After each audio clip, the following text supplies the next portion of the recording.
Hello বন্ধুরা, কেমন আছো সবাই? আশা করি সবাই ভালো আছো।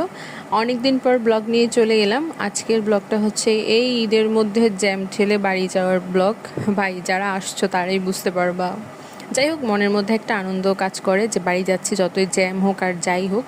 তো আমি অফিস শেষ করে 6টার দিকে বেরিয়ে পড়লাম। দীর্ঘ 2 ঘন্টা জ্যাম ঠেলে গাবতলী গিয়ে পৌঁছালাম।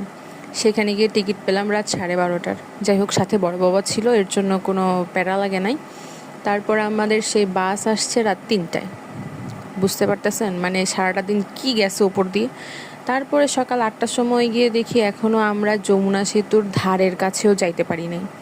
তারপর আমরা দীর্ঘ 7 ঘন্টা জ্যাম ঠেলে যমুনা সেতু পার করে তারপর আমরা হোটেলে গিয়ে একটু নামলাম, একটু ফ্রেশ হলাম, কিছু খাওয়া দাওয়া করলাম। তারপর আবার শুরু হলো আমাদের যাত্রা আরও 1 ঘন্টার।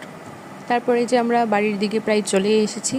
ভাই, কি যে ভাল লাগতেছে! এই যে জ্যাম ঠেলে আসছি, এটা কোনো মানে কষ্টই লাগতেছে না।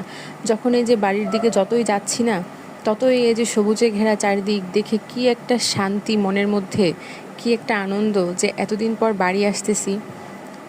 যারা আসতেছো তারা অবশ্যই বুঝবা, আর যারা ঢাকায় আছো তারা মিস করবা আর কি। যাই হোক, বাড়িতে চলে এসেছি প্রায়, এখন নেমে যাব। তারপর নেমে আমরা ভ্যান নিলাম।